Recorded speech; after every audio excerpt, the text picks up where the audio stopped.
Então, pessoal, estamos aqui para bater um papo sobre a Soul Music brasileira, o início da Soul Music brasileira. Eu sou o Guilherme Andrade, comigo estão aqui Bruno da S. Olá, pessoas, como vão vocês? E Angélica Uejima. Boa noite, gente, boa tarde, bom dia. A proposta desse episódio é falar um pouquinho sobre a vinda da Soul Music, da Black Music para o Brasil nos anos 60, início dos anos 70, como esse movimento que vem dos Estados Unidos desembarca aqui, né, se via naval, se via aérea ou se via radiofônica. Então já vou começar fazendo essa pergunta para vocês: como que a Black Music, a Soul Music, inicia lá nos Estados Unidos e posteriormente vem chegar aqui no Brasil? Vamos lá, né? Tem todo um contexto aí que a gente tem que voltar um pouquinho, que a gente vai lá para os anos 60, com as lutas e as marchas pelos direitos civis da população negra norte-americana. Então, pastor Martin Luther King, o próprio Malcolm X.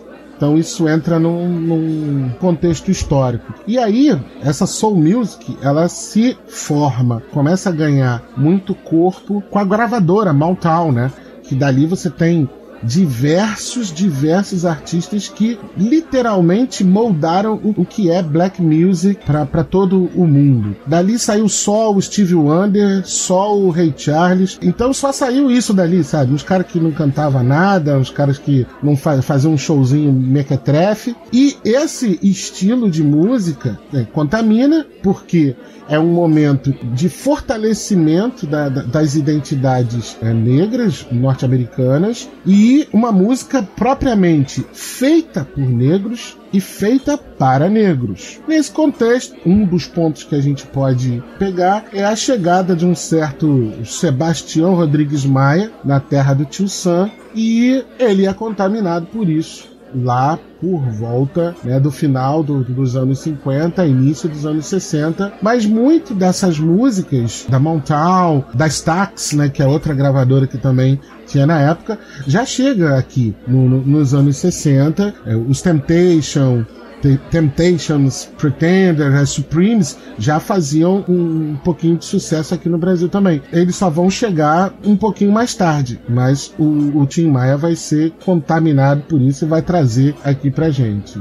Mas assim, eu acho que vale a pena lembrar que até então, até se consagrar esse estilo de música que mistura nos seus primórdios, né? A música gospel com o blues, por exemplo, tudo que era música negra era chamado de soul music. O termo soul, que significa alma, né, do inglês, ele já era muito designado para todas as expressões culturais negras, né? Tanto que é chamado de soul music ou também black music nesse início. Então já era um termo que hoje a gente entende bem qual que é o estilo, qual que é a pegada, né, qual que é a movimentação, mas na época tudo que viesse dos negros de expressão cultural levava a essa denominação nos Estados Unidos. Aqui no Brasil, os negros já faziam música, né? Mas aí, só puxando um pouquinho antes da volta do Tim Maia, o que a gente tinha aqui no Brasil que se aproximava disso, né? Porque a primeira e até a música mais brasileira, assim, aos olhos estrangeiros, seria o samba, né? E o samba na década de 60 já era, assim, um ritmo popular brasileiro. Então muitos cantores, artistas, não só negros, brancos também já faziam samba. Mas o que se caracterizava nessa época aqui no Brasil como mais próximo a essa música americana, ou se já tinha alguma influência? Então, um dos grandes expoentes vai ser o glorioso Wilson Simonal, né, no que ficou conhecido como a fase da pilantragem, onde a gente tem o clássico "Nem vem que não tem, nem vem de garfo que hoje é dia de sopa", né? Isso aí é fantástico. Outra expressão disso é o Tony Tornado, quando ele ganha com o BR3, o 5º Festival da Canção da Rede Globo. E a própria Elza Soares, cara, a Elza já vinha saindo um pouquinho do samba, né? O samba de gafieira que a Elza cantava já nos anos 60, a Elsa também já tinha um pouquinho dessa influência. Haja vista aquela rouquidão natural da voz dela, é algo invejável por todo mundo que encontrou com ela. O Louis Armstrong era apaixonado pela voz dela. Ela já confessou isso. O Louis Armstrong pedia pra ela ficar fazendo aquele trilado com a voz dela, porque ele era apaixonado. Antes da Soul Music se estabelecer mesmo no Brasil, a gente tinha na musicalidade do Simonal algo bem evidente que dali sairia ou daria bastante impulso para o que vai acontecer depois na consagração desse estilo e talvez até por algum momento desse movimento, né? Porque em algum momento a gente também vai poder falar da Black Music como movimento aqui no Brasil. Então eu também entendo assim, né? Faço essa mesma leitura do Bruno. A gente já tinha aqui a sementinha do Wilson Simonal. E também do pessoal que depois vai vir a formar Black Hill também. Também já estava fazendo uma movimentação por aqui. O Simonal, eu cheguei a assistir, né, o filme dele. E assim, no filme, eu até gostei do filme porque me parece bem fidedigno, assim, a vida dele. E ele sempre, o personagem ali, né, interpretado pelo ator, ele sempre falava, precisa colocar ritmo, precisa colocar swing na música, né, que é aquela música que vinha pré-Jovem Guarda um pouco, né, aquele rockabilly que tinha o programa do Carlos Imperial, e ele, nas composições ali que ele recebia, ele sempre falava isso, né, tem que pôr um swing, um gingado, essa coisa malandra, né, da rua, né, vamos dizer assim. O Simonal, ele tinha aquele jeito de conversar, né? O próprio Tim Maia também tinha isso, né? Falando muito em gíria, você vê que a pessoa que tá ali na rua conversando com o povo e leva isso pra música. Pra mim faz parte, né, dessa Black Music, dessa Soul Music, é justamente essa alma de rua, né? Essa alma de estar com o povo. Vocês enxergam essas características na música do Simonal também? Cara, no meu primeiro casamento, a minha sogra, ela disse que um dos momentos mais lindos que ela viu na vida foi o Simonal agora eu não vou lembrar se era o Maracanã ou o Maracanãzinho lotado, ele regendo a plateia cantando Meu Limão, Meu Limoeiro. Então ela disse que toda vez que a memória vem na cabeça dela, ela se emocionava. Então, eu acho que começa muito por aí, né? E tem isso, o Simonal, cara, ele foi um sujeito que, vamos combinar, né? Guardadas as devidas proporções histórico-culturais desse país, a gente sabe que a gente vive num país racista estruturalmente. Durante muito tempo, o seu Simonal foi galã, cara. Mamãe passou açúcar em mim, afinal. Né? Não é verdade? Então essas mulheres tinham crush no Simonal. Mas eu teria, facinho. A gente dá esse destaque pro Wilson Simonal nessa história merecidamente, mas em 1965 tem também uma música do Jorge Benjor, quer dizer, a gente se acostumou, né? A Jorge Benjor, na época era Jorge Ben, que é Agora Ninguém Chora Mais, que já é também uma semente, eu estou falando dessa, mas tem Negro é Lindo, que também é dos anos 60, que também já entra aí na minha leitura, na minha análise, assim, na minha percepção, como um precursor importante do que vai vir a acontecer aí no impulso desse estilo no Brasil. Eu acho que o destaque do Wilson Simonal é que ele tinha muita presença, né? Ele era um grande apresentador de programa de auditório. Então, acho que ele vem e coloca e puxa muito a cara desse princípio, desse primórdio da Soul Music brasileira, muito para ele, merecidamente. Mas nós tínhamos também, na mesma época, Jorge Benjor já compondo, fazendo músicas, né, lançando composições que já mostravam o advento, né, vamos chamar assim, da Soul Music no Brasil. Tem que dar também para o Jorge Ben o lugar que ele merece, né, antes mesmo da consagração desse estilo musical, da Black Music no Brasil.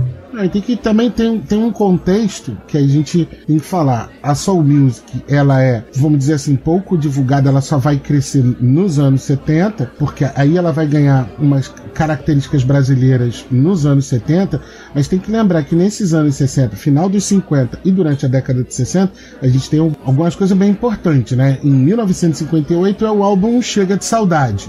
Então, que é o que introduz a bossa nova no Brasil. Então, durante todo o início dos anos 60, você tinha uma elite cultural falando de bossa nova. E o ritmo pop, né, nesse início dos anos 60, no Brasil, foi a Jovem Guarda. Então, a música americana feita pelos negros, porque o auge, né, do movimento negro nos Estados Unidos vai ser por volta de 1964 e 1965, todo esse movimento identitário nos Estados Unidos, ele vai demorar para chegar, então ele culmina muito bem, cronologicamente falando, com a chegada aqui no Brasil nos anos 70. O estouro, exatamente, nos anos 70. E esse estouro encabeçado aí mesmo pela figura do Tim Maia, ainda que no mesmo momento estivessem já trabalhando e já também ali se apresentando e compondo obras incríveis como o Gerson King Combo, né? Aí as pessoas têm um monte de preconceito, né? Mas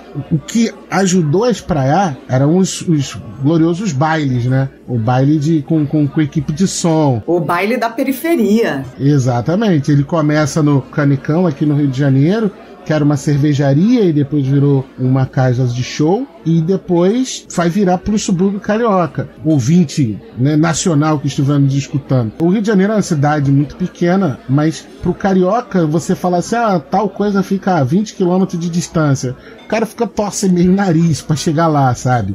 Tem um pouco disso. Mas para você ter uma ideia, o Canecão fica na Zona Sul, ali em Botafogo, e por exemplo, muitos bairros, por exemplo, o Meier, Olaria, e no caso Bangu, Meier e Olaria são na zona norte do Rio de Janeiro, fica, vamos dizer assim, hoje em dia de carro, sei lá, 20, 30 minutos de distância, enquanto que Bangu fica a mais de 1 hora de distância do Canecão, para você ter uma ideia de como os bailes eles foram se espraiando, foram ganhando o subúrbio, exatamente porque essa música, a música negra, a música black music americana e a própria música negra brasileira, ela foi tendo mais contato com essas pessoas que viviam nos subúrbios, gente efetivamente preta e pobre, por isso que os bailes faziam sucesso. Talvez, assim como algo de movimentação popular mesmo, esse foi o primeiro movimento de música estrangeira que chega no Brasil, vindo de fora, assim, né, para se misturar aí, para se fazer mesmo presente por aqui, assim, depois do rock and roll. Então, interessante, né, como isso vai se fixar. O Brasil tinha, ainda hoje, tem 2 grandes centros culturais, Rio e São Paulo, esse eixo, né? 2 grandes centros, apesar de tantas outras regiões terem os seus centros de importância, mas a gente continua ainda, até hoje, bem fincado. Angélica, se você me permite, eu acho melhor trocar culturais por centros midiáticos. Não, tem razão. Esses centros de divulgação mesmo de trabalho, né? É um artista, quer fazer sucesso, quer conseguir bastante trabalho, vai para o eixo Rio-São Paulo. Então, assim, a minha pergunta aqui, do ponto de vista de vocês, mais especificamente do Bruno, que é inclusive carioca da gema, por que será que essa black music vai encontrar no Rio de Janeiro um terreno tão fértil, sendo que São Paulo também já era, na época, um centro midiático tão forte? Por que isso não se estabelece em São Paulo? Por que vai ganhar força mesmo no Rio de Janeiro? Aí eu vou tentar fazer um exercício aqui de achismo, né? Sim, não, mas é ponto de vista mesmo. É porque, assim, uma das primeiras opiniões que eu tenho sobre isso é o seguinte: São Paulo é muito grande. A cidade de São Paulo, ela é muito grande. Então, ela é muito mais segmentada do que a cidade do Rio de Janeiro. Para melhor ou para pior, depende do ponto de vista. No Rio de Janeiro, você tem esse polo midiático, esse polo de, vamos dizer assim, exportação, como a Zona Sul, ponto. Só que o Rio é uma cidade cheia de morros, e esses morros, ao longo dos anos, eles foram sendo habitados cada vez mais por favelas, por gente mais pobre. É tudo muito próximo do Rio de Janeiro. Então, por mais que você fale assim, eu tô na Zona Sul, tô em Ipanema, mas tem o Vidigal, logo ali, né? O Morro do Vidigal, que tem uma das maiores favelas. Eu tô em Copacabana, tem favela. A Lagoa Rodrigo de Freitas, que não tem mais favela, o pessoal desocupou para fazer a Cidade de Deus. Mas ali tinha favela. Então, quer dizer, eu acho que tem muito disso. Músicas populares, aí a gente abre um amplo leque que a gente pode discutir um bocado, mas músicas populares atingem mais pessoas e no Rio de Janeiro tem toda essa proximidade. E no caso dos bailes de subúrbio, tem muito disso. Tem essa cultura elitista no Brasil. Tem um clássico do Zonir Ventura, que chama Rio Cidade Partida, por conta exatamente disso, porque a Zona Norte e a Zona Sul do Rio de Janeiro não se conversam, e os acessos culturais, os aparelhos culturais dos subúrbios cariocas eram mínimos. Então você tinha muito aquele baile nos clubes. Era um clube que tinha uma quadra de futebol de salão, que tinha uma piscina, e aos fins de semana você tinha o baile ali. Então o aparelho cultural era privado, não era necessariamente público, não era um espaço público. Tem muito disso. Convergia muito mais gente para esses espaços dos clubes do que em outros espaços já marcado mesmo por essa elite, como eu falei antes do Canecão, que tinha uma vocação e depois ganhou outra, né, de virar uma casa de show mais elitista. Em São Paulo é uma parada muito mais cosmopolita, né? Então, porque eu te fiz essa pergunta porque eu tenho um ponto de vista muito parecido e acredito que a explicação disso não é simples. A gente não vai sintetizar uma explicação dessa em poucos minutos. Mas eu acredito que deve ter, dentro desse contexto, uma importância muito grande do fato de que o samba carioca já era muito consagrado. E o samba carioca, nesse momento, ele era feito principalmente pelos negros. Então, acho que muito assim, pessoas de pele negra que não se identificassem com o samba podiam se sentir até meio deslocadas, né? Porque não é porque eu sou negro eu tenho que gostar de samba, né? Não é porque eu sou negro eu tenho que ser sambista.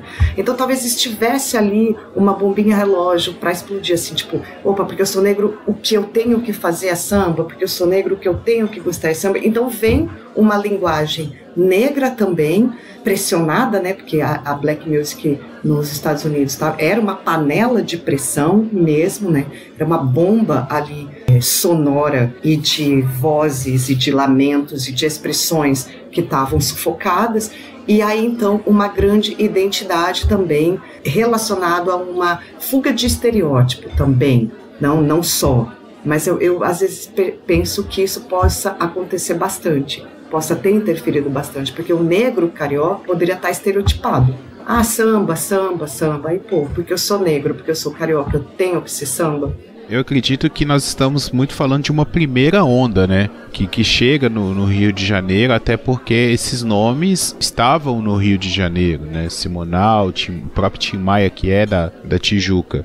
Mas São Paulo vai pegar uma onda ali nos anos 70, 80. Acontecem muitos bailes, né? A casa de show, a Chic Show, que vai ter bastante bailes, e até assim, eu escuto bastante Racionais MCs, os CDs novos deles, eles citam, sabe, assim, que nesses bailes que eles se encontravam, e o próprio Racionais MCs, que vai ser lá no final dos anos 80, início dos 90, um novo expoente de um movimento negro, consciente, né? Não é à toa que eles chamam Racionais MCs. Eles falam, né, nas músicas deles, essa época de bailes que eles frequentavam, né, na adolescência ali em São Paulo. Então, assim, eu acredito que também de um primeiro movimento chega para o Rio de Janeiro. O Rio de Janeiro, ele tem essa característica, muitas vezes, igual vocês falaram, de vanguarda, né?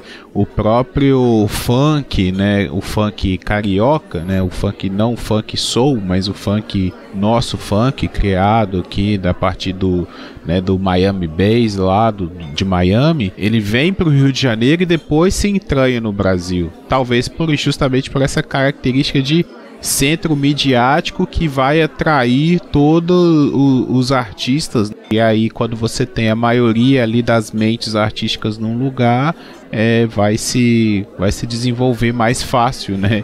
Além também de ser o berço do samba, né? Porque aí a gente poderia falar mil outras coisas sobre o samba, acho que não vale entrar aqui, mas o berço do samba tá ali no Rio de Janeiro e tudo se conjura para formar isso, né? Para ganhar força. Agora eu queria perguntar para vocês a questão assim, musicalmente agora, quais são as características que são absorvidas dessa música, né? Porque aí vocês falaram já no começo que tem influência do R&B, né? Do blues, do gospel, mas isso é música feita lá nos Estados Unidos, né? Que vai vir para cá. O que o brasileiro absorveu disso e o que começou a ser colocado ali? E aí a gente já pega um pouco do Tim Maia, né, que já foi citado aqui também, que vai lançar seu primeiro disco em 70.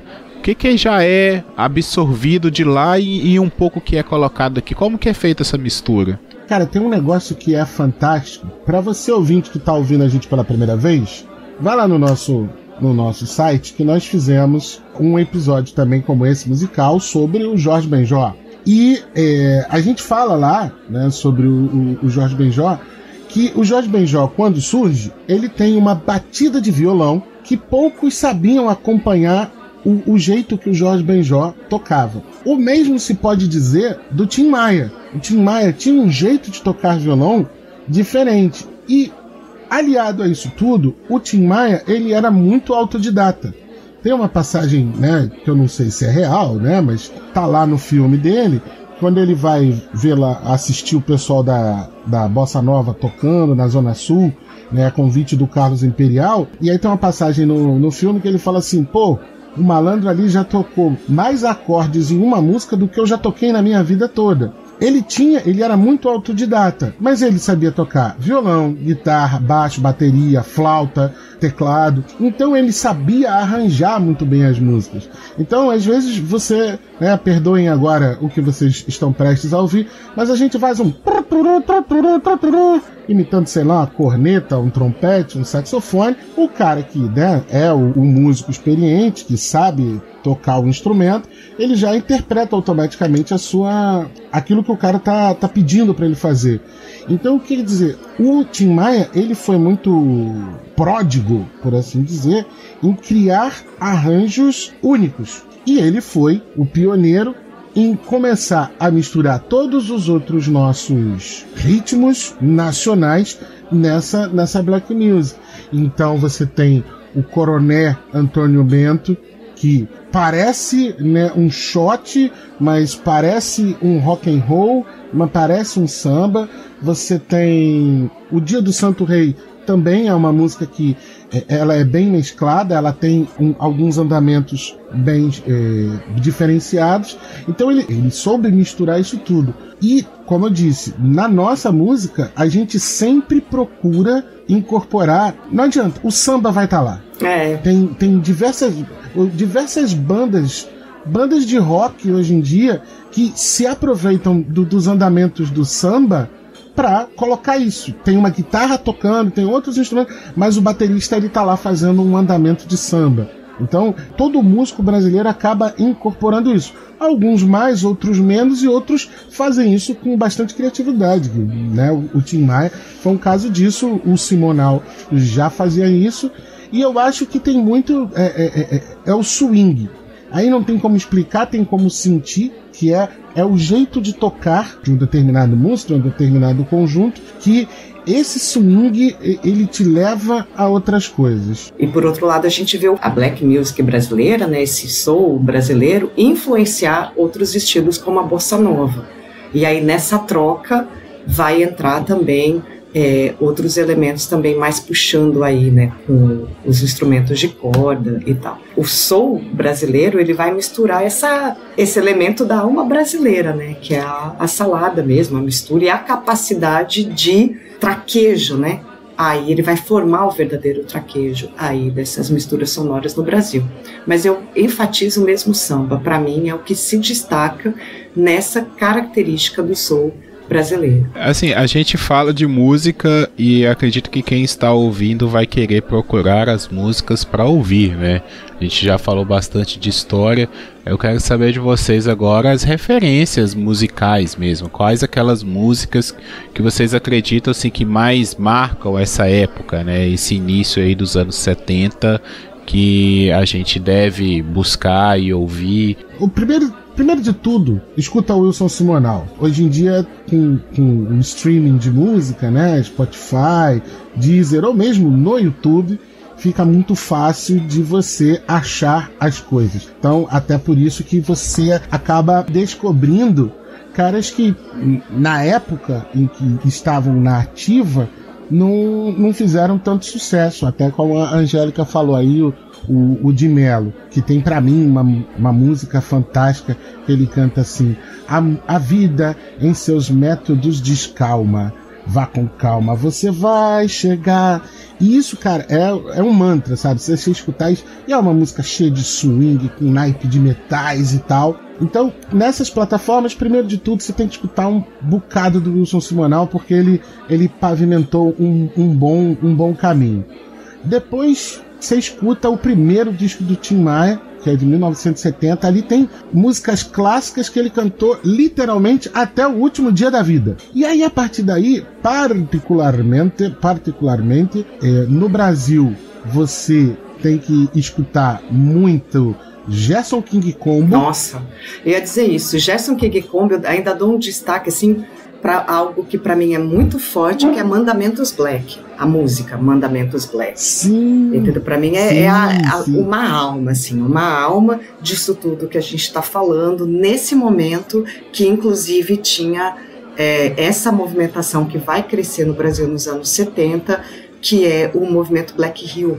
Eu acho que esse Mandamento Black, para mim, assim, é a própria alma daquilo que se organizou e é muito importante na nossa história. Para mim, Gerson King Combo, especialmente, tem que começar por Mandamentos Black. E assim, é que a gente fala Tony Tornado, a gente fala em BR3, mas Tony Tornado tem uma obra além do BR3, e assim, só para destacar uma, né, desses que é dos anos 70, eu daria a dica para o pessoal ouvir Não Grilhe Minha Cuca, que é uma das coisas mais sensacionais também desse momento da música brasileira. A banda Black Hill tá na ativa até hoje, obviamente não com os integrantes originais. Quem capitaneia a banda hoje é o filho de um dos instrumentistas, que agora não vou lembrar o nome mesmo. Não que a contribuição deles seja pequena, mas menor, vamos dizer assim. Mas o Cassiano e o Wildon, eles também trazem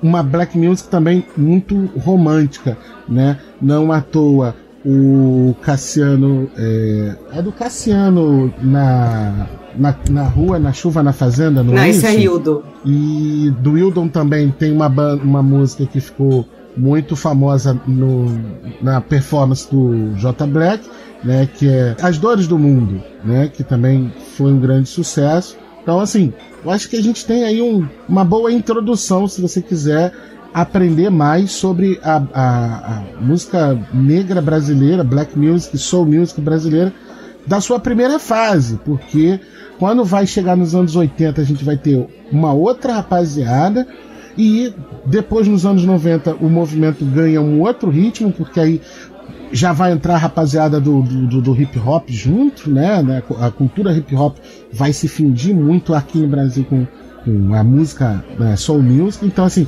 e óbvio, uma dica que eu sempre vou dar, gente, no YouTube, dependendo aí de como anda, o que você anda vendo, quando você começa a pesquisar música, vem sempre sugerindo ou mais músicas desse autor ou mais músicas parecidas com o que você está escutando.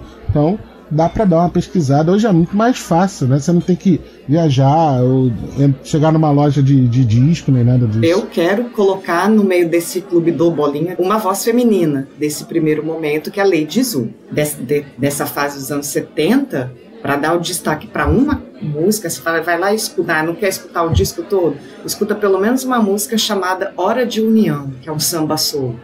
Lady Zu com Hora de União, eu acho que é uma das caras aí com voz feminina no começo dessa movimentação. Então, tão relevante, tão forte, tão importante na nossa música, na música brasileira. Eu tô aqui no YouTube vendo essa música da Lady Zu, e aí tá aqui a capa do disco, e aí tá assim, Lady Zu e Totó, Hora de União. Aí entre parênteses tá assim, Samba Soul, aquilo que a gente tava falando antes. Tem o samba e tem o soul aqui também. Trilha sonora da telenovela Dancing Days, que foi um clássico também dos anos 70. Que inclusive, né, para muitas pessoas, como pro Gerson King Combo, pelo menos a história deixou registrado assim, o advento da disco music, né, da música da discoteca, pode ter ajudado a abafar por um tempo toda essa movimentação no Brasil, porque a gente vai ter mesmo uma murchada aí, pelo menos na grande mídia, né, porque o que acontecia mesmo nos grupos, naquela época não tinha internet, a gente não tinha divulgação, mas ela vai ter mesmo, né, ela vai entrar nos anos 80, ela vai dar aquela reduzida, muito influenciado aí nas pistas de dança, nos clubes e tal, pela influência da discoteca, né, encabeçado justamente pelo que o Bruno acabou de falar, que foi a novela Dancing Days. Bom, excelente. Eu acredito que estamos de bom tamanho aí para um início da Soul Music no Brasil, da Black Music. A história é longa, né? Ainda temos aí várias décadas de Soul Music, vários artistas, inclusive alguns que foram citados aqui, outros que não foram citados, que vão aparecer lá para os anos 80, 90 e até 2000. Esperamos gravar algum outro podcast para continuar essa história. E para você que está nos ouvindo pela primeira vez, nós somos o podcast Papo de Calçada. Como o Bruno já citou aqui durante o episódio, nós temos um site e redes sociais que você pode nos encontrar. O nosso site é o papodecalçadapodcast.blogspot.com. Lá você vai encontrar todo o nosso conteúdo disponibilizado até hoje. São mais de 2 anos de podcast. As redes sociais é sempre @papocalçada, tanto Twitter, Instagram e Facebook. E nós estamos também no YouTube. É fácil de nos encontrar por aí. Nós sempre estamos falando sobre assuntos como música, até outros assuntos também, como política, histórias de vida e tudo mais. Então fica aí o convite, após ouvir esse episódio, ou conhecer mais do nosso conteúdo. Pessoal, tem mais alguma coisa para acrescentar? Eu sempre faço, né, esse apelo. Gente, eu sei que tem muita música boa, né? Hoje em dia é difícil ter acesso. Aliás, a gente tem acesso a tudo. Difícil é hoje escutar tudo. Tem alguns capítulos da nossa música, alguns artistas da nossa música que simplesmente foram esquecidos. É só aquela... É o fluxo natural da história mesmo. Eles acabam sendo engolidos pelo tempo e eles não chegam aos nossos ouvidos, mas a música, a obra, o trabalho do artista tá lá, então vale muito a pena buscar esses artistas e, óbvio, não caiam na armadilha de, sei lá, escutar as melhores músicas do fulano de tal. Não existe as melhores músicas de acordo com quem, né? Então estão te dando um produto pronto, vai lá, escuta o disco inteiro, aí depois de ter escutado o disco inteiro, faz a sua seleção das músicas que você mais gostou, né? Mas não deixa nunca de resgatar esses artistas que já tiveram muita fama, alguns pouca, mas que eles não podem, né, não devem ficar esquecidos. Escutem a obra, porque isso também traz repertório para todos vocês. Parem de ficar escutando as mesmas músicas sempre. Quando a gente escolhe, aqui na bancada do Papo de Calçada, quando a gente escolhe um tema musical, é porque a gente quer que as pessoas conheçam, né? Porque a gente acredita que ele vale a pena, que ele faça parte da nossa história, que ele faça parte da nossa identidade de alguma maneira, em algum momento. E então, toda vez que a gente apresenta aqui, fala sobre um estilo musical, um movimento, ou um cantor, cantora, um artista, aí é porque nós acreditamos que ele merece ser conhecido. Então, assim, para enfatizar, arrematar aí a fala do Bruno, nesse momento, eu diria, conhecer a origem faz muita diferença para a gente entender o que está acontecendo agora. Então, conhecer esses iniciais, esses precursores que já faziam a soul music no Brasil antes que a soul music fosse trazida para cá, é enriquecedor para a gente entender a construção desse aspecto da sonoridade. Então, conhecer a base, conhecer a raiz é incrível, mas para a maioria das pessoas funciona como abre a mente, assim, amplia pensamento. E normalmente isso faz bem para todo mundo. Bom, é isso aí. Então, com essa mensagem, ficamos por aqui. Esperamos que o conteúdo tenha sido bacana aí, que vocês tenham gostado de saber um pouquinho da história da soul music no Brasil. E nos encontramos pelas internets da vida em próximos episódios. Valeu, pessoal. Um abraço. Obrigado por estarem aqui. Até a próxima. Valeu, galera. Um abraço.